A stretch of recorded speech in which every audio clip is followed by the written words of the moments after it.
Good morning students, welcome back to my class. Today we will be doing the part 3 of the chapter Bholi from your book Footprints Without Feet. हमने कल तक पढ़ा था कि भोली school जाने लगी थी और एक टीचर के साथ उसकी अच्छी अंडरस्टैंडिंग बन गई थी और there was only her teacher जो कि उसे थोड़ा सा लगता था कि उसे समझ रही है और उसका मजाक नहीं बना रही है. चलिए आगे पढ़ते हैं. Thus the year passed. तो इसी तरह साल बीतते गए. The village became a small town. The little primary school became a high school. तो विलेज जो है अब एक छोटा सा टाउन बन गया था और छोटा सा प्राइमरी स्कूल जो था वो अब एक हाई स्कूल बन चुका था.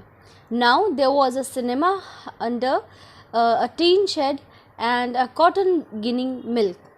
तो मतलब कि एक वहाँ पे सिनेमा हॉल बन गया था, एक कॉटन मिल बन गई थी. The mail train began to stop at their railway station. और अभी रेलवे स्टेशन पर अब उनके ट्रेनें जो थी वो रुकने लगी थी. One night after dinner Ramlal said to his wife, then shall I accept Bishambar's proposal. एक रात खाने के बाद रामलाल अपनी वाइफ से बात कर रहा था. रामलाल कौन है? भोली का फादर. वो अपनी वाइफ से मतलब भोली की मदर से बात कर रहा था और उसने बोला तो मैं क्या करूं?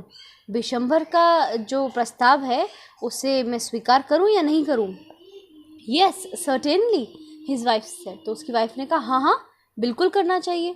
भोली will be lucky to get such a well to do bride groom.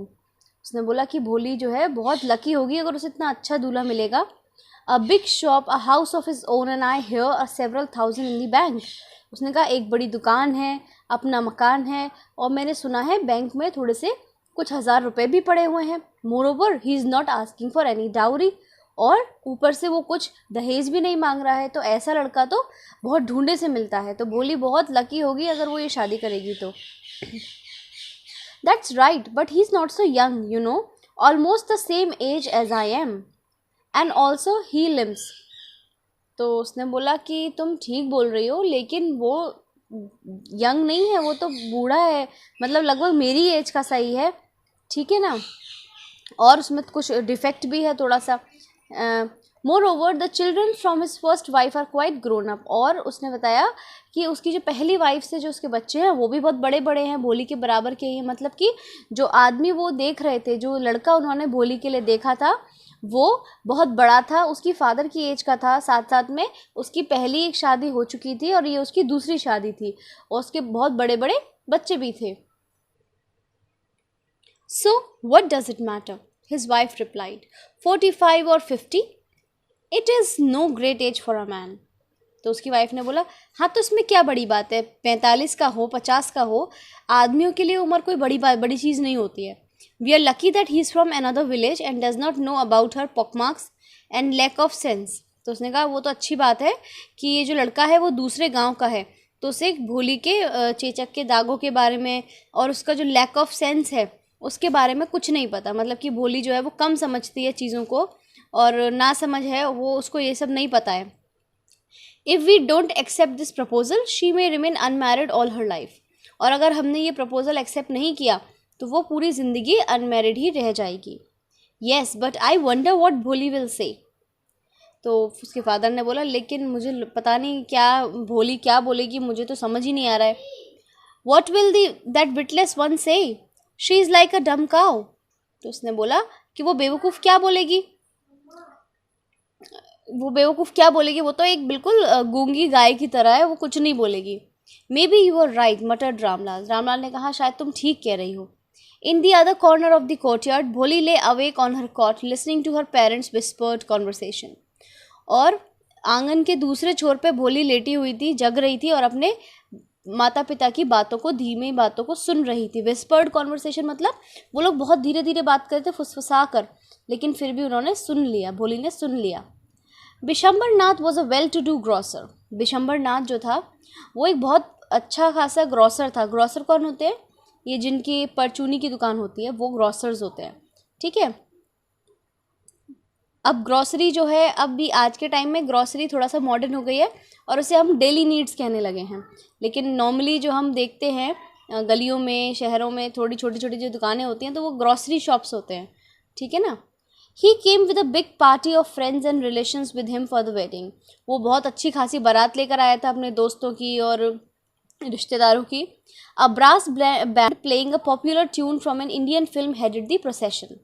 और पूरी बारात के आगे एक जो बैंड था वो चल रहा था। आपको पता ही है जैसे बैंड होते हैं ना, वो गाने वाने गाते हैं जो बारात में, वो चल रहा था। और प्रोसेशन होती है भीड़। With the bride groom riding a decorated horse.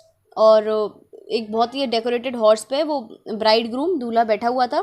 Ramlal was overjoyed to see such pomp and splendour. Ramlal तो ये सब देख कर, इतनी साजो सामान और इतना शानो शौकत देख कर एकदम चकित रह गया। वो बहुत खुश था। उसने कभी नहीं सोचा था कि उसकी बेटी की शादी इतनी बढ़िया होगी। He had never dreamed that his fourth daughter would have such a grand wedding. Bholi's Elder sisters who had come for the occasion were envious of her luck. भोली की जो बड़ी बहनें थीं जो उसकी शादी के लिए आई हुई थी, वो सब उसके लक से जल रही थी। When the auspicious moment came, the priest said, "Bring the bride." जब वो अच्छा सा मुहूर्त आ गया तो प्रीस्ट ने, मतलब कि जो पंडित था या फिर जो पूजा करने वाला था, उसने बोला कि जाइए ब्राइड को लेकर आइए। भोली, clad in red silken bridal dress, was led to the bride's place near the sacred fire. भोली जो बिल्कुल रेड सिल्कन दुल्हन वाले जो कपड़े होते हैं वो पहनकर वहाँ पे गई। कहाँ पे? सेक्रेड फायर के पास। सेक्रेड फायर मतलब वो जो हवन कुंड होता है उसके पास गई। Garland the bride, one of his friend prompted Vishambarnath. तो विशंबरनाथ के एक दोस्त ने बोला कि माला पहना दो तुम। The bride groom lifted the garland of yellow marigolds. पीले गेंदे के फूल की माला थी, उसने जैसे ही माला उठाई, a woman slipped back the silken well from brides face. एक पीछे से एक औरत ने जो भोली थी उसके फेस पे से वो जो वेल था, वेल मतलब घूंघट जो था, वो हटा दिया। Bishambar took a quick glance. The garland remained poised in his hands. The bride slowly pulled the veil down over her face. और बिशंबर के हाथ वहीं के वहीं रुके रह गए। उसने जल्दी से जैसे उसके चेहरे की तरफ देखा तो जो माला थी वहीं की वहीं रुक गई। और जो ब्राइड थी मतलब भोली थी, उसने जल्दी से अपना जो घूंघट था वापस से खींच लिया। Have you seen her? Said Bishambar to the friend next to him. She has pock marks on her face. तो बिशंबर ने अपने फ्रेंड से बोला, तुमने देखा? उसके चेहरे पर पॉक मार्क्स थे, चेचक के दाग थे।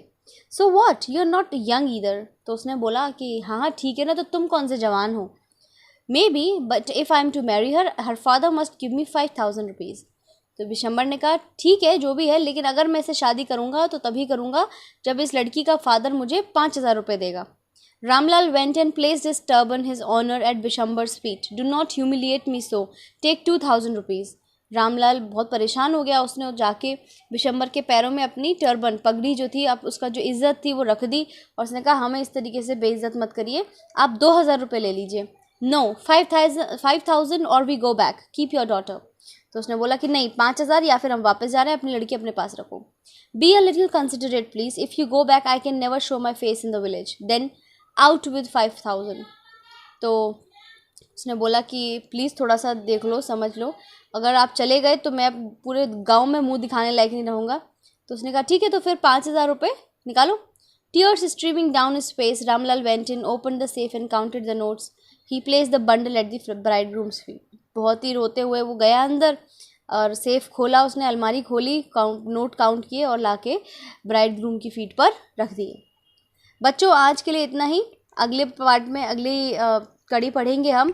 तब तक के लिए पढ़ते रहिए। कुछ ना समझ में आए आपको तो आप कमेंट कर दीजिए। वीडियो को पूरा देखिए, लाइक करिए, शेयर करिए, सब्सक्राइब करिए चैनल को। और मिलते हैं अगले वीडियो में। तब तक के लिए bye bye, take care and keep learning.